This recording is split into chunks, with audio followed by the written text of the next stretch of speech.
Officer Edwards, I want to start by thanking you for your service and thank you for your courage. Thank you for being here this evening. I know that it's not easy to relive what happened for you and for the officers behind you and for the family members of officers in the audience this evening. But it's really important for the country to have a full accounting and understand what happened. I want to start, Officer Edwards, with a short clip that shows the horrible moment when you were injured as the peace circle was breached.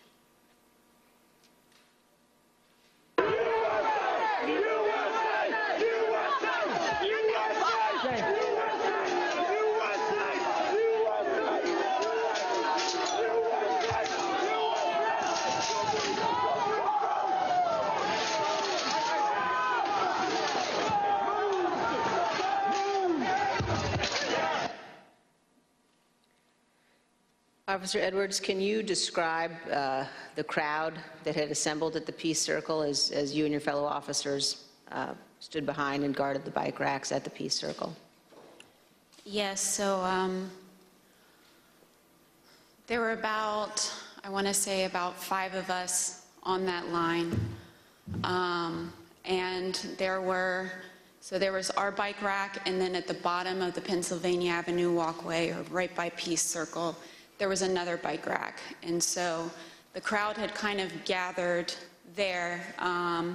It was the crowd led by Joseph Biggs, and they were mostly in civilian clothes. There were some who had military fatigues on. We could see people with bulletproof vests on, things like that. They didn't seem, extremely cohesive, but they had gathered there in their outfits, but they had gathered there together. And Joseph Biggs started, he had a megaphone, and he started talking about, first it was things kind of relating to Congress, and then the tables started turning once the, what is now the Arizona group is what you said, the crowd with orange hats, they came up chanting F-U-C-K, Antifa, and they joined that group. And once they joined that group, Joseph Biggs' rhetoric turned to the Capitol Police. He started asking us questions like, you didn't miss a paycheck during the pandemic, mentioning stuff about our pay scale was mentioned, and started turning the tables on us.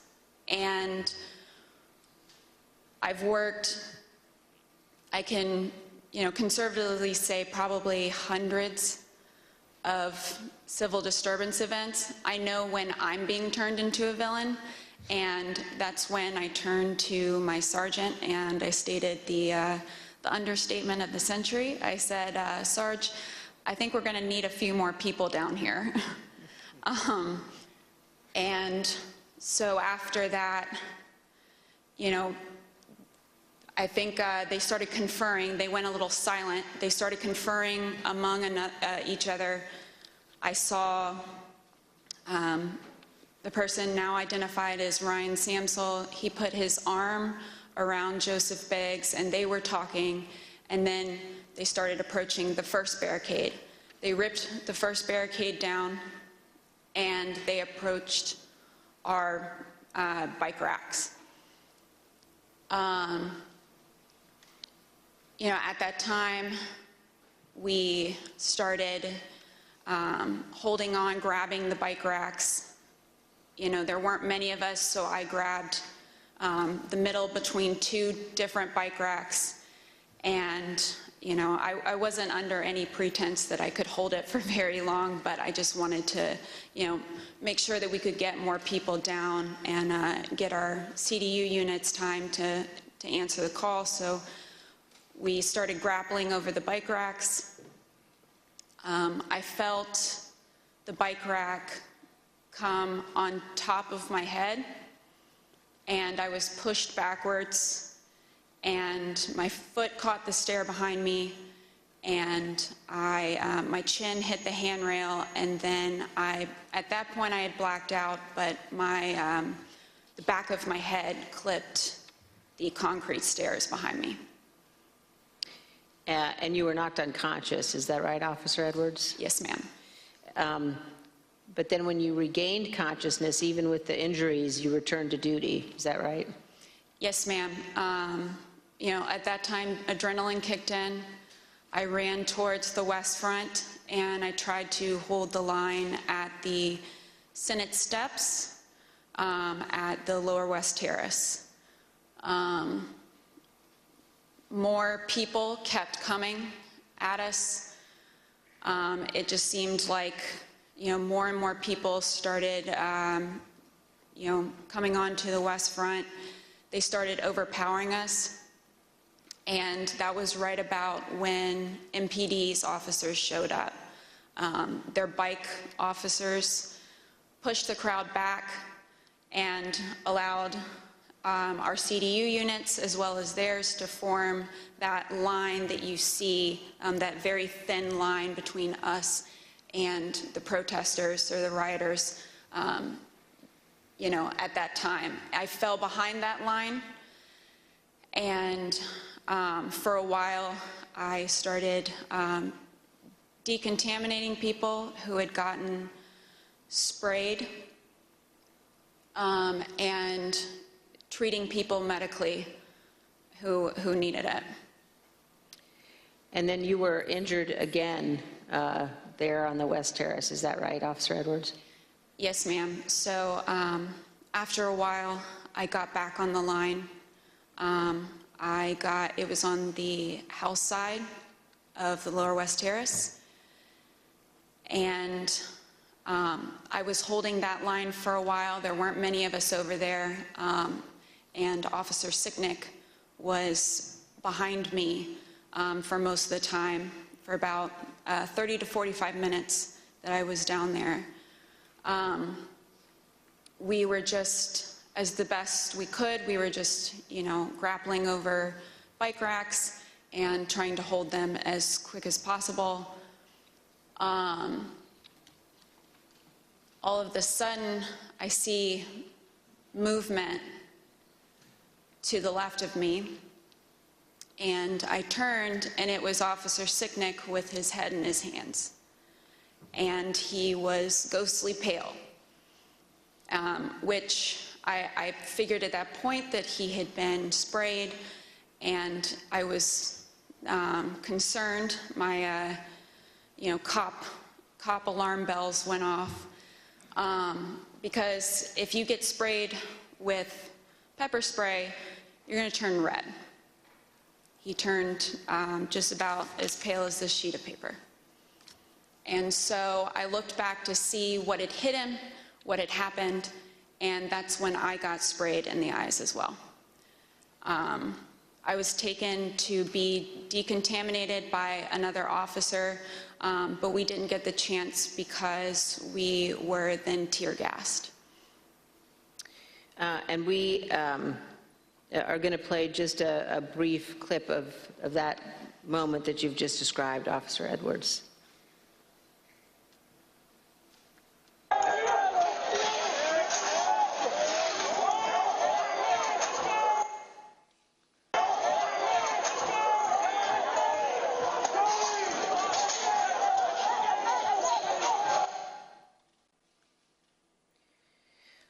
Officer Edwards, I just want to thank you for being here, and I know, again, how difficult it is. I know the family of Officer Sicknick as well, who's here tonight. And one of the things one of the Capitol Police officers said to me recently was to ask me whether or not, as members of Congress, all of us understood that on that day, on January 6th, when we were evacuated from the chamber, were led to a safe, undisclosed location, whether we knew that so many of you had rushed out of the building and into the fight. And I can assure you that we do know that. and that we understand how important your service is. Thank you for your continued work with our committee and the interviews, and thank you very much for both of you for being here this evening. Mr. Chairman, I yield back. Thank you very much. Ms. Edwards, can you give us one memory of that awful day that stands out most vividly in your mind? I can. That time when I talked about falling behind MPD's line, I remember because I had been kind of shielded away because I was holding those stairs, so I wasn't able to really see what was going on over here. When I fell behind that line and I saw, I can just remember my breath catching in my throat, because what I saw was just a war scene. It was something like I had seen out of the movies. I couldn't believe my eyes. There were officers on the ground, you know, they were bleeding, they were throwing up, they were, you know, they had, I mean, I saw friends with blood all over their faces. I was slipping in people's blood. You know, I was catching people as they fell. You know, it was carnage. It was chaos. I can't even describe what I saw. Never in my wildest dreams did I think that as a police officer, as a law enforcement officer, I would find myself in the middle of a battle. You know, I'm trained to detain, you know, a couple of subjects and handle a crowd, but I'm not combat trained.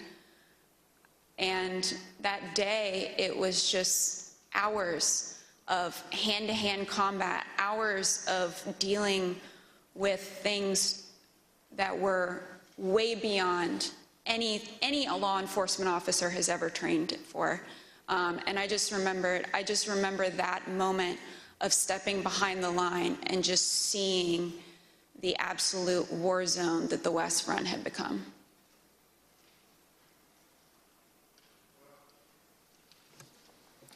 Let me thank you for your service and obviously your bravery that you have told the world about tonight. It's unfortunate that you had to defend the Capitol from fellow Americans. None of us would ever think that that would have to happen, but it did. So let me thank our witnesses for joining us tonight and sharing their experiences with America.